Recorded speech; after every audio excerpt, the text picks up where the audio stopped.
नमस्कार मित्रों।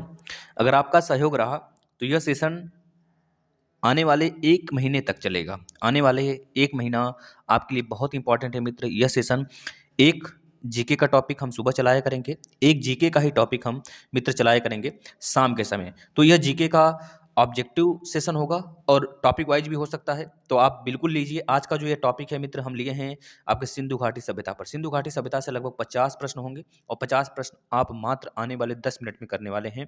और यही, इससे बाहर प्रश्न नहीं आने वाले हैं ग्रुप डी में। और ये सेशन सिर्फ ग्रुप डी के लिए ही नहीं मित्र, सुपर टेट के लिए भी बहुत इंपॉर्टेंट है। तो आप अगर ले रहे हैं सारा सेशन, डेली ले रहे हैं, तो आपका बस समझ लीजिए निकलने वाला ही एग्जाम है।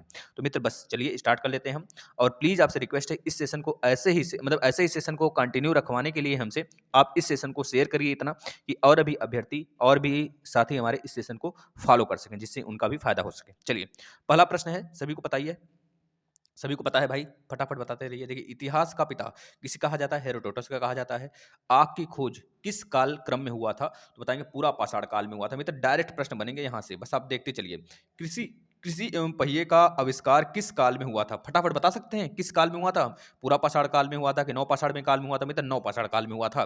कृषि एवं पहिए का आविष्कार किस काल में हुआ था? तो नौ पाषाण काल में हुआ था। चौथा प्रश्न देखिए, सिंधु घाटी सभ्यता किस प्रकार की सभ्यता थी? मित्र एक नगरी सभ्यता थी मित्र। वहां पर जो किले थे मित्र, जहाँ वहाँ के जो घरे थे 90 डिग्री के कोण पर ऐसे बना हुए थे मित्र। जो नाला था वो मेन रोड पे खुलता था जाकर। और इस तरह से हमारा मतलब कि ग्रिड पद्धति में जो वहाँ के घर हुआ करते थे मित्र, ग्रिड पद्धति में हुआ करते थे ऐसे।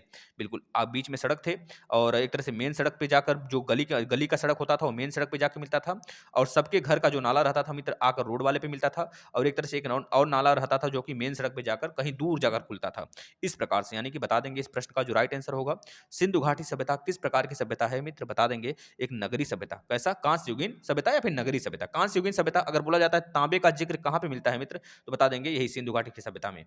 अगर पूछा जाता है मित्र आपका कांस्य युगीन सभ्यता किसे कहते हैं? तो बताएंगे सिंधु घाटी सभ्यता का। कभी काल पूछ लेता है मित्र आपको कि सिंधु घाटी सभ्यता में क्या लोहे का खोज हुआ था उस समय? तो बता देंगे नहीं मित्र, लोहे का खोज हुआ था कि नहीं हुआ था, बस ये हमको तो नहीं पता है, लेकिन यह चीजें इतिहास में लिखी हुई हैं कि लोहे का खोज नहीं माना जाता है यहाँ पर सिर्फ कांस्य युगीन सभ्यता माना जाता है। तो इस चीज को याद रखेंगे मित्र। सिंधु घाटी सभ्यता की सबसे मुख्य विशेषता क्या थी? तो बता देंगे मित्र, यह नगर नियोजन था। एक तरह से आज का जैसा है हमारा नगर नियोजन, जैसे कि आज आप मतलब रहते हैं, जैसे जिस प्रकार से नगर निगम है, जिस प्रकार से पंचायत क्षेत्र हैं, उसी प्रकार से सेम तब भी पूरा का पूरा सिस्टम था। तो बता देंगे सिंधु घाटी सभ्यता की सबसे मुख्य विशेषता क्या थी? नगर नियोजन था। सिंधु घाटी सभ्यता के लोगों का मुख्य व्यवसाय क्या था मित्र? कृषि व्यवसाय था। जैसे आज भी कोई फार्म आता है तो सबसे पहले आप कृषि ही भरते हैं। बहुत सारे हमारे यहाँ के अगर देख लें मित्र, हमारे भारत में तो कृषि प्रधान देश के रूप में जाना जाता है हमारे भारत को। लगभग 58% से ज़्यादा है, 58% से अधिक व्यक्ति के कृषि ही करते हैं। मतलब कृषि से ज़्यादा आय यहाँ पर बनता है मित्र। ये सारी चीज़ें आपको पता होना चाहिए। नेक्स्ट, सिंधु घाटी सभ्यता में प्रमुख फसल कौन थी मित्र? बताएंगे जौ। जौ और गेहूं मित्र प्रमुख फसल था, याद रखेंगे मित्र, जौ और गेहूं। सिंधु घाटी सभ्यता की लिपि कौन सी थी? तो भाव चित्रात्मक थी। मतलब यहाँ पे लिखी तो जाती थी लेकिन पढ़ी नहीं जा सकी थी मित्र। इस चीज को याद रखना। जो भी बहुत सारे इतिहासकार हैं कि पढ़ा जा सकता है, ऐसा उन्होंने बोला, तो ऐसी बात नहीं है, वो पढ़ा नहीं जा सकता था बिल्कुल। वो भाव चित्रात्मक था, मतलब एक तरह से अनुभव कर सकते थे हम, देख सकते थे, लेकिन वो भाव चित्रात्मक था, उसे पढ़ा नहीं जा सकता था, चित्र के रूप में था बिल्कुल। ठीक है, नेक्स्ट, आदि मानव ने सबसे पहले किसका आविष्कार किया था? तो मित्र बता देंगे आग का। सबसे पहले उन्होंने आग जलाना सीखा था आदि मानव, याद रखेंगे मित्र। नेक्स्ट, सबसे पहला पालतू जानवर कौन सा था मित्र? सबको पता है, कुत्ता था, याद रखेंगे। अगला चलते हैं, हड़प्पा सभ्यता किस नदी के किनारे स्थित थी मित्र? सबको पता है, सिंधु नदी। सिंधु सिंधु सिंधु, है ना। हमने एक चीज और बताया मित्र, देखिए यहाँ पर, देखिए हड़प्पा सभ्यता की बात हुई है ना। अगर बात करें सिंधु सभ्यता एक है, हड़प्पा सभ्यता एक है मित्र। यहाँ पर हड़प्पा सभ्यता, जो हड़प्पा एक दोस्तों नदी के किनारे स्थित है, तो यहाँ पे नदी के किनारे की पूछा गया तो हम रावी लगाएंगे, लेकिन पूछा जाता है पूरा सभ्यता जो है किस नदी के तट को एक तरह से विशेष रूप से देखकर यह सभ्यता का नाम रखा गया है, तो बताएंगे सिंधु नदी। ठीक है, इसका राइट आंसर होगा रावी, याद रखेंगे। नेक्स्ट, हड़प्पा की खुदाई किसके द्वारा की गई थी? तो मित्र बता देंगे 1921 में हड़प्पा की खुदाई हुई थी और 1922 में मित्रों किसका हुआ था? हड़प्पा के बाद आपको पता है मोहनजोदड़ो में ही मित्र स्नानागार हो गया, अन्नागार हो गया, यह सब मिले थे, जो सबसे बड़े बड़े एक तरह से बिल्डिंग्स के रूप में जाने जाते हैं इस सभ्यता के। तो बता देंगे मोहनजोदड़ो का जो एक तरह से जो डिस्कवर हुआ था 1922 में हुआ था। और जो 1921 में हुआ था हड़प्पा का हुआ था मित्र। किसके द्वारा हुआ था? दयाराम साहनी के द्वारा हुआ था। याद रखेंगे मित्र, दयाराम साहनी द्वारा हड़प्पा की खोज हुई थी 1921 में, 1921 में। इस सबको सारी चीज़ें नोट्स बनाते चलिए आप। इसका पीडीएफ हम आपको टेलीग्राम पे दे देंगे। टेलीग्राम का लिंक इस डिस्क्रिप्शन के लिंक में मतलब कि एक तरह से नीचे डिस्क्रिप्शन में दिया गया है, आप ज्वाइन हो जाइए। और सारे क्लासेस आप देख डालिए मित्र, जितने भी क्लास आते हैं सारे फॉलो करिए, आपसे रिक्वेस्ट है। और आप इस सेशन को जितना प्यार देंगे तभी ये सेशन डेली हो पाएगा। चलिए आगे चलते हैं। हड़प्पा सभ्यता को सिंधु सभ्यता का नाम किसने दिया था? तो मित्र बता देंगे, जॉन मार्शल। जॉन मार्शल के एक तरह से रहनुमाई में ही सारी चीजें हो रही थी। इस वजह से मित्र सबसे पहले उनको ही पता चला था, तो उन्होंने बताया था कि हड़प्पा सभ्यता को सिंधु सभ्यता का नाम भी दिया जाना चाहिए, क्योंकि वह सिंधु नदी के चारों तरफ थी। और हड़प्पा सभ्यता की एक खास बात थी मित्र कि ये चार चौकोनों में था, मतलब ऐसे, मतलब कि चौकोर था एक तरह से, मतलब कहा जा सकता है आयताकार था। याद रखेंगे मित्र। मांदा मांदा हो गया, मांदा यहाँ पे था बिल्कुल, महाराष्ट्र में पड़ता था, महाराष्ट्र में पड़ता था मित्र। एक मिनट, सुतका गंडोर था जो कि पश्चिम में पड़ता था। इस तरह से चार पद्धति थी, आगे आ रहा है उसको आप देखेंगे। नेक्स्ट देखिए, सिंधु सभ्यता के क्षेत्रफल का आकार कैसा था मित्र? बता देंगे त्रिभुजाकार। देखिए यहाँ पर रॉन्ग लिखा है मित्र, इसको थोड़ा सा देखेंगे। ये त्रिभुजाकार सही है। यहाँ पर देखिएगा जो हमने बनाया है, यह ऐसे था और ऐसे था और इस प्रकार से था, तो इसको त्रिभुजाकार मान लिया जाता है बहुत इतिहासकार द्वारा। तो इसको देखिए ऐसे था, इसको ऐसे पैरेलल माना जाता है, लेकिन हमारा जो था चौकोर चार कोनों में था, इस प्रकार से था, है ना। तो ये थोड़ा सा रॉन्ग, इसको सही करिएगा। नेक्स्ट देखिएगा, सिंधु सभ्यता का प्रमुख बंदरगाह था मित्र, बता देंगे लोथल। जो आप सुनते होंगे आज भी बंदरगाह लोथल की जगह कौन सा बंदरगाह है गुजरात में? कौन बता देगा? गुजरात, ये गुजरात में पड़ता है मित्र।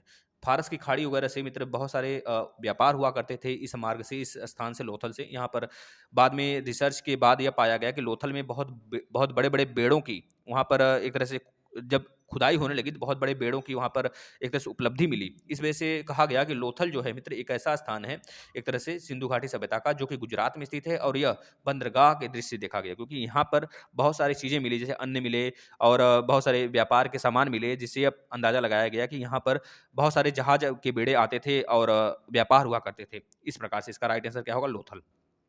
मोहनजोदड़ो किस नदी के तट पर स्थित है मित्र? मोहनजोदड़ो की बात करें, आप हड़प्पा की बात करेगा तो रावी बताएंगे, मोहनजोदड़ो की बात करेगा तो सिंधु नदी बताएंगे मित्र। सिंधु नदी, ये भी मोहनजोदड़ो कहाँ पे स्थित है मित्र? बता देंगे आप पाकिस्तान में स्थित है। नेक्स्ट, पाकिस्तान में ये स्थित है।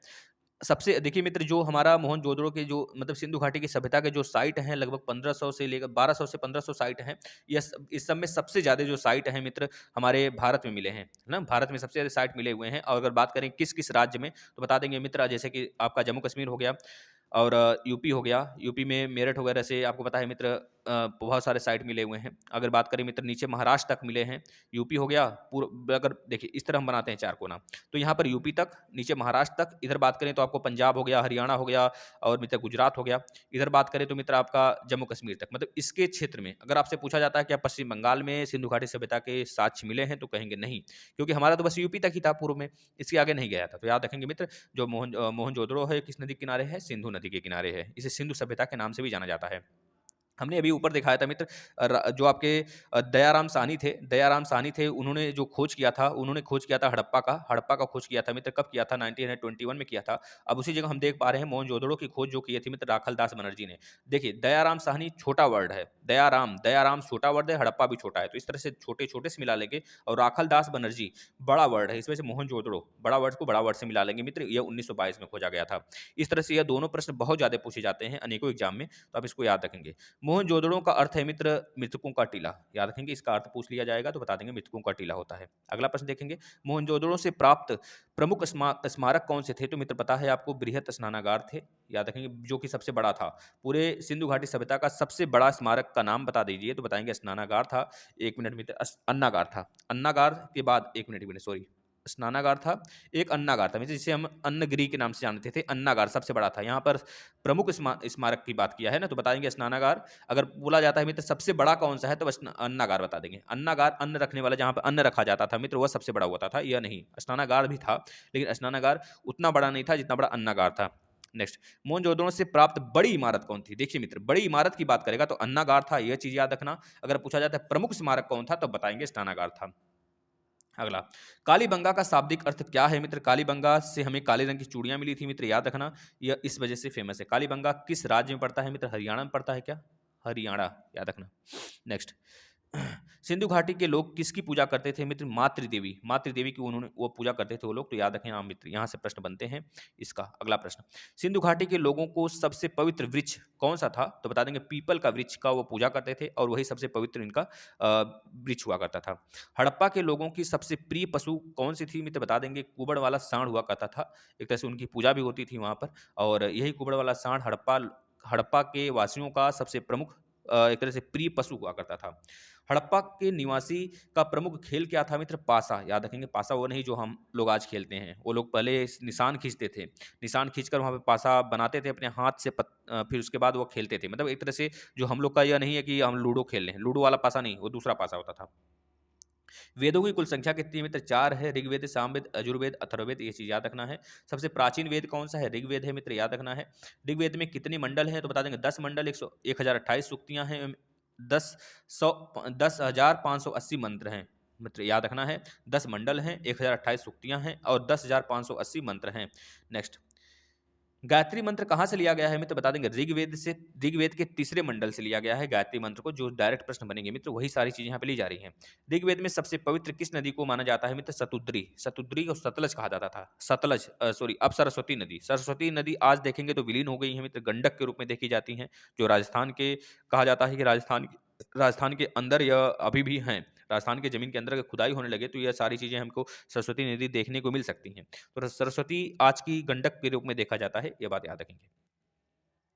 उत्तर वैदिक काल के प्रमुख देवता थे तो मित्र प्रजापति, याद रखेंगे उत्तर वैदिक काल, और आपको पता है ऋग वैदिक काल, ऋग वैदिक काल जो है मित्र 1000 से 1500 से 1000 ईसा पूर्व तक, 1000 ईसा पूर्व तक, 1500 से 1000 ईसा पूर्व तक माना जाता है यह सारी चीजें। एक मिनट 1000 नहीं, 600 ईसा पूर्व तक, 1500 से 600 ईसा पूर्व तक माना जाता है कि ऋग वैदिक काल है। उस ऋग वैदिक काल में मित्र एक उत्तर वैदिक काल आ जाता है, मतलब 1500 से अगर बात करें 1500 से मित्र 1000 तक ऋग वैदिक काल, और उसके बाद उत्तर वैदिक काल की बात करें तो 1000 से लेकर 600 ईसा पूर्व तक माना जाता है। याद रखना ईसा पूर्व मतलब ईसा मसीह के पूर्व, ईसा मसीह के जन्म से ईसा मसीह के मृत्यु से पहले वाला दिन यह लिया जाता है। यह देखिए मित्र क्या होगा? प्रजापति इसका राइट आंसर। अगला देखना, महाभारत के रचयिता कौन थे मित्र? वेद व्यास थे, आपको पता होना चाहिए। और महाभारत को अन्य एक नाम से और जाना जाता है मित्र, जय संहिता। उस समय जब इसमें वर्णों की संख्या कम थी महाभारत में तो उसे जय संहिता के नाम से जाना गया। आज 1 लाख प्लस इसमें शब्द है मित्र, इसमें इसको महाभारत के नाम से जाना जाता है, इस बात को याद रखना। इस समय जब यह जय संहिता था तो उस समय मात्र मित्र इसमें देखा जाए तो कितने हजार वर्ड थे? लगभग इसमें कहा जा सकता है 8000 कुछ वर्ड थे, 8500 के आसपास में वर्ड थे, तो इसे जय संहिता के नाम से जाना जाता था। लेकिन महाभारत में जैसे जैसे वर्ड बढ़ते गए तो उसे महाभारत का नाम दे दिया गया मित्र, इस चीज को याद रखना। महाभारत का ही पुराना नाम है जय संहिता।